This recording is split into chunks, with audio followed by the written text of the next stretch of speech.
ಪಿಣರಾಯಿ ವಿಜಯನ್ ನೀವು ನೋಡ್ತಾ ಇದ್ದೀರಲ್ಲ, ಇವರ ಹೆಸರು ಪಿಣರಾಯಿ ವಿಜಯನ್. ಹೌದು. ಇವರು LDF ಅಂತಿದೆ, ಅಲ್ಲಿ ಕಾಂಗ್ರೆಸ್ ಮತ್ತು BJP ಅಂತ ಅಥವಾ ಕಾಂಗ್ರೆಸ್ ಅಥವಾ ಎಡಪಕ್ಷಗಳು ಅಂತ ಕಂಟೆಸ್ಟ್ ಆಗಲ್ಲ.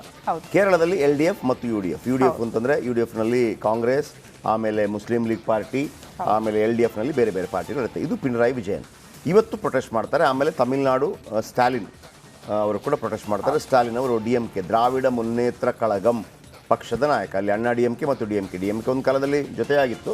MG ರಾಮಚಂದ್ರನ್ ಅವರು ಹೊರಗೆ ಬಂದಾಗ ಅಣ್ಣಾ DMK ಅಂತೇಳಿ ಮಾಡಿಕೊಂಡ್ರು. ಅವರು ನಿರಂತರವಾಗಿ ಸ್ಪರ್ಧೆ ಮಾಡ್ತಾ ಇದ್ದಾರೆ. ಅಣ್ಣಾ DMK ಅಂತಂದರೆ ಜಯಲಲಿತಾ ಪಾರ್ಟಿ, DMK ಅಂತಂದರೆ ಕರುಣಾನಿಧಿ ಪಾರ್ಟಿ, ಇವರು ಕೂಡ ಮಾಡ್ತಾರೆ. ಕೇರಳದ ಮುಖ್ಯಮಂತ್ರಿ ಪಿಣರಾಯಿ ವಿಜಯನ್ ಆಲ್ರೆಡಿ ಇಲ್ಲಿ ಒಂದು ಹೋರಾಟಗಳು ಮಾಡಲಿ, ಅದರ ಬಗ್ಗೆ ಮಾತಾಡೋಣ. ಭಾಳ ಕುತೂಹಲಕಾರಿ ವಿಚಾರ ಏನಪ್ಪ ಅಂತಂದರೆ, ಇವರು ಕಾಂಗ್ರೆಸ್ನವ್ರು ಕೂಡ ಬನ್ನಿ, ಹೆಂಗೆ ಇಲ್ಲಿ ಬಿಜೆಪಿ ಅವ್ರ ಸಪೋರ್ಟ್ ಸಿದ್ದರಾಮಯ್ಯನವರು ಹೇಳಿದ್ರಲ್ಲ ಎಲ್ಲ ಬನ್ನಿ ಅಂತ, ನಾವು ಹೋಗೋಣ ಪಕ್ಷಾತೀತವಾಗಿ ಬನ್ನಿ ಅಂತ. ಆಮೇಲೆ ಬಾಲಕೃಷ್ಣ ಹೇಳಿದ್ರಲ್ಲ, ಗಂಡಸನ ಇದೆಯೋ ಶೋಕಿ ಮಾಡ್ತಾ ಇದ್ರೋ ಅಂತ ಅಂದ್ಬಿಟ್ಟು. ಆಮೇಲೆ ಅಲ್ಲೂ ಹಂಗೆ ಆಗಿದೆ ಅಂತ. ಅಲ್ಲಿ ಕಾಂಗ್ರೆಸ್ ಬರ್ತಾ ಇಲ್ಲ ಪಿಣರಾಯಿ ವಿಜಯನ್ ಜೊತೆ, ನಮಗೆ ಬೇಡಪ್ಪ ಅಂತ ಅಂದ್ಬಿಟ್ಟು. ಅಂದರೆ ನೀವು ರಾಜ್ಯದ ಬಗ್ಗೆ ಕಳಕಳಿ ಇದ್ದರೆ ಎಲ್ಲರೂ ಒಟ್ಟಾಗಿ ಮಾಡಬೇಕು, ತಪ್ಪೇನಿಲ್ಲ, ಪ್ರೊಟೆಸ್ಟ್ ಮಾಡಬಾರ್ದು ಅಂತಲ್ಲ. ನಿನ್ನೆ ಪ್ರೊಟೆಸ್ಟ್ ಏನಾಯಿತು ಗೊತ್ತಾ, ನಿಜವಾಗಿ ನಾನು ನೋಡಬೇಕು ಅಂದರೆ, ಒಂದು ಎಲ್ಲ ಮೂವರ ಭಾಷಣಕ್ಕೆ ಸೀಮಿತ ಆಗಿತ್ತು. ಅದ್ಭುತವಾದ ಭಾಷಣ ಮಾಡಿದರು ಸಿದ್ದರಾಮಯ್ಯನವರು. ಬಹಳ ಅವರು ಕನ್ವೆ ಮಾಡಿದ ರೀತಿ ಭಾಳ ಅದ್ಭುತ ಆಗಿತ್ತು. ಯಾಕಂದರೆ ಅಲ್ಲಿ ಹಿಂದಿ ಭಾಷಿಕರು ಇರ್ತಾರೆ, ಪತ್ರಕರ್ತರು, ಇಂಗ್ಲೀಷ್ ಭಾಷಿಕರು ಇರ್ತಾರೆ, ಅವ್ರಿಗೆ ಕನ್ವೆ ಮಾಡಿದರು. ಆನಂತರ ಅದಕ್ಕೊಂದು ತಿರುಗೇಟನ್ನು ಕೊಡೋ ಮುಖಾಂತರ ನಿರ್ಮಲಾ ಸೀತಾರಾಮನ್ ಕೂಡ ಭಾಳ ಅದ್ಭುತವಾದ ವಾಗ್ಜರಿ. ಆಮೇಲೆ ನರೇಂದ್ರ ಮೋದಿ ಅವರು ಕೂಡ ಅದ್ಭುತವಾಗಿ ಮಾತಾಡಿದರು. ಆದರೆ ಫೈನಲಿ ನಾನು ಕಂಡುಕೊಂಡದ್ದೇನು ಗೊತ್ತಾ, ಯಾವುದಕ್ಕೂ ಕೂಡ ಒಂದು ಉತ್ತರ ಸಿಗಲಿಲ್ಲ, ಕ್ಲಾರಿಟಿ ಇಲ್ಲ. PM ಕೂಡ ಅದಕ್ಕೆ ಏನು ಮಾಡಬೇಕು ಅಂತ ಹೇಳಿಲ್ಲ. ಅವರು ಕೂಡ ಒಂದು ಭಾವನಾತ್ಮಕವಾಗಿ ಮಾತಾಡಿದ್ರು ಬಿಟ್ಟರೆ, ಹಂಗೆ ಮಾಡಬಾರ್ದು ಹಿಂಗೆ ಮಾಡಬಾರ್ದು. ನಿಜ, ಅದನ್ನು ಯಾರು ಕೇಳ್ತಾ ಇಲ್ಲ, ಅದನ್ನು ರಾಜ್ಯ ಸರ್ಕಾರ ಕೂಡ ಹೇಳ್ತಾ ಇದೆ. ಆದರೆ ರಾಜಕೀಯದ ಹೊರತಾಗಿ ಒಂದು ವಿಶೇಷತೆಯನ್ನು ಗಮನದಲ್ಲಿಟ್ಕೋಬೇಕು. ನಾನು ನಿನ್ನೆ ಕೂಡ ಹೇಳಿದೆ, 2026ಕ್ಕೆ 15ನೇ ಹಣಕಾಸು ಆಯೋಗದ ಟೈಮ್ ಮುಗಿಯುತ್ತೆ. 2026ರಿಂದ 16ನೇ ಹಣಕಾಸು ಆಯೋಗ ಶುರುವಾಗುತ್ತೆ. ಈ 16ನೇ ಹಣಕಾಸು ಆಯೋಗದ ಸಂದರ್ಭದಲ್ಲಿ ಈಗ 2024 ಈಗ ಅಧಿಕಾರಿಗಳು ಬರ್ತಾರೆ, ಕರ್ನಾಟಕಕ್ಕೆ ಬರ್ತಾರೆ, ಕೇರಳಕ್ಕೆ ಬರ್ತಾರೆ, ತಮಿಳುನಾಡಿಗೆ ಬರ್ತಾರೆ, ಬೇರೆ ಬೇರೆ ಬೇರೆ ಎಲ್ಲ ರಾಜ್ಯಗಳು ಬರ್ತಾರೆ, ಆಂಧ್ರ ಪ್ರದೇಶಕ್ಕೆ ಬರ್ತಾರೆ, ಉತ್ತರ ಪ್ರದೇಶ ಎಲ್ಲ ಕಡೆ ಹೋಗ್ತಾರೆ. ಆಗ ಅವ್ರ ಹತ್ರ ನಾವು ಅಹವಾಲನ್ನು ಹೇಳಬೇಕು. ಈಗ ಸರಿಪಡಿಸೋಕೆ ಅವಕಾಶ ಇದೆ ಸರ್, ಹಿಂಗೆ ಮಾಡೋಕ್ಕೆ ಬೇಡ, ಮತ್ತೊಂದು ನಮಗೆ ಸಮಾಧಾನ ಇಲ್ಲ, ಮತ್ತೊಂದಿಲ್ಲ ಅಂತೇಳಿ. ಸಿದ್ದರಾಮಯ್ಯನವರು ಏನು ಹೇಳಿದ್ರು ಅಂತಂದರೆ, ಆ ಕಮಿಟಿಯಲ್ಲಿ ನೀವು ದಕ್ಷಿಣ ಭಾರತದ ತೆರಿಗೆ ತಜ್ಞರನ್ನು ಯಾರನ್ನು ಕೂಡ ಹಾಕಿಲ್ಲ ಅಂತ. ಇದಕ್ಕೆ ಸಂಬಂಧ ಇದೆ ಅಂತ ನನಗೆ ಅನಿಸೋದಿಲ್ಲ.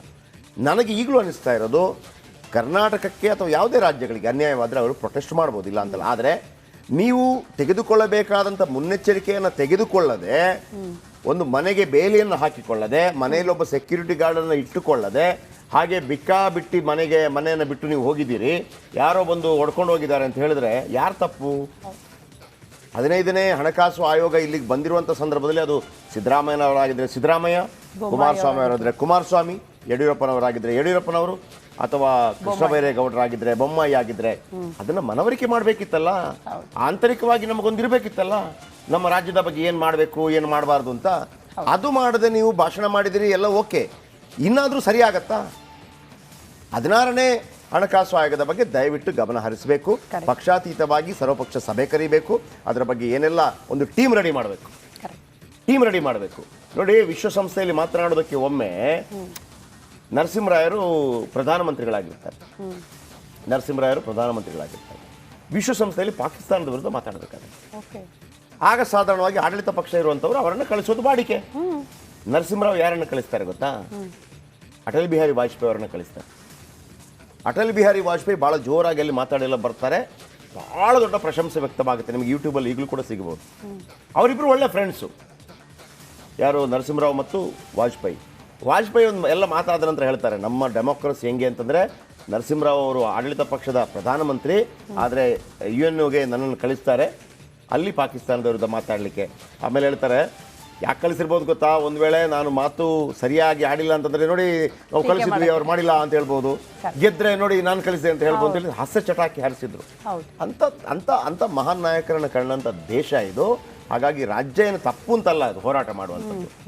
ನೆಕ್ಸ್ಟ್ ಫಲಕಾರಿ ಆಗತ್ತಾ ಅದು ನೋಡಬೇಕು, ರಾಜಕೀಯ ಸ್ಟಂಟ್ಗಾಗಿ ಬಳಸಬೇಡಿ ಅಂತ. ಓಕೆ, ಮುಂದಿನ ಸುದ್ದಿಗೆ ಹೋಗೋಣ.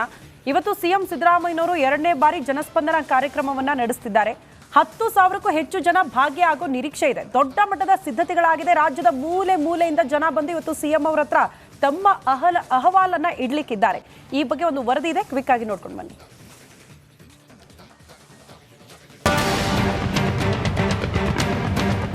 ಸ್ಪಂದನಶೀಲ ಆಡಳಿತದ ಭರವಸೆಯನ್ನ ಗಟ್ಟಿಗೊಳಿಸುವ ಪ್ರಯತ್ನವಾಗಿ ಮುಖ್ಯಮಂತ್ರಿ ಸಿದ್ದರಾಮಯ್ಯ ಇಂದು ವಿಧಾನಸೌಧ ಮುಂಭಾಗ ಜನಸ್ಪಂದನ ಕಾರ್ಯಕ್ರಮ ನಡೆಸಲಿದ್ದಾರೆ. ಬೆಳಿಗ್ಗೆ 10ರಿಂದ ಸಂಜೆ 6 ಗಂಟೆಯವರೆಗೆ ಈ ಜನತಾ ದರ್ಶನ ನಡೆಯಲಿದೆ. ಜನಸಾಮಾನ್ಯರ ಅಹವಾಲು ಆಲಿಸಿ ಸ್ಥಳದಲ್ಲೇ ಪರಿಹಾರ ಕಲ್ಪಿಸುವ ಪ್ರಯತ್ನವಾಗಿದೆ. ಸಿಎಂ ಸಿದ್ದರಾಮಯ್ಯ ನಡೆಸುತ್ತಿರುವ 2ನೇ ಜನಸ್ಪಂದನ ಕಾರ್ಯಕ್ರಮ ಇದಾಗಿದೆ. ಲೋಕಸಭೆ ಚುನಾವಣೆ ಹಿನ್ನೆಲೆಯಲ್ಲಿ ಪಕ್ಷದ ಮತ್ತು ಸರ್ಕಾರದ ವರ್ಚಸ್ಸು ಹೆಚ್ಚಿಸಿ ಜನಪರ ಮತ್ತು ಸ್ಪಂದನಶೀಲ ಆಡಳಿತದ ವಿಶ್ವಾಸವನ್ನ ಜನರಲ್ಲಿ ಮೂಡಿಸುವುದು ಮುಖ್ಯವಾಗಿದೆ.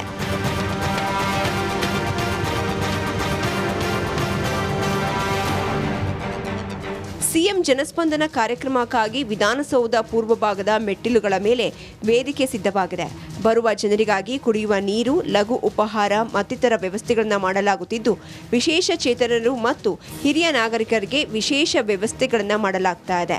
ಈ ಕಾರ್ಯಕ್ರಮಕ್ಕೆ ಎಲ್ಲ ಇಲಾಖೆಯ ಕಾರ್ಯದರ್ಶಿಗಳು, ಮುಖ್ಯಸ್ಥರು ಸ್ಥಳದಲ್ಲಿ ಹಾಜರಿರಲು ಸಿಎಂ ಆದೇಶ ನೀಡಿದ್ದಾರೆ.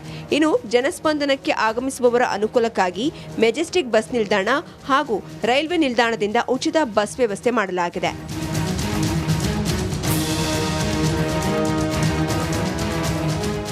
ಸಿಎಂ ಸಿದ್ದರಾಮಯ್ಯ ಕಳೆದ ಬಾರಿ ನವೆಂಬರ್ 27ರಂದು ಗೃಹ ಕಚೇರಿ ಕೃಷ್ಣದಲ್ಲಿ ಮೊದಲ ಜನಸ್ಪಂದನ ಕಾರ್ಯಕ್ರಮ ನಡೆಸಿದ್ರು.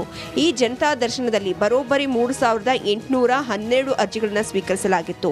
2862 ಅರ್ಜಿಗಳು IPGRS ತಂತ್ರಾಂಶದಲ್ಲಿ ಸಲ್ಲಿಕೆಯಾಗಿದ್ರೆ 950 ಅರ್ಜಿಗಳನ್ನು ಖುದ್ದಾಗಿ ಸ್ವೀಕರಿಸಲಾಗಿತ್ತು. ಈ ಮೂಲಕ ಜನರ ಸಂಕಷ್ಟಕ್ಕೆ ಸಿಎಂ ಸ್ಪಂದಿಸುವ ಕೆಲಸ ಮಾಡ್ತಿದ್ದಾರೆ.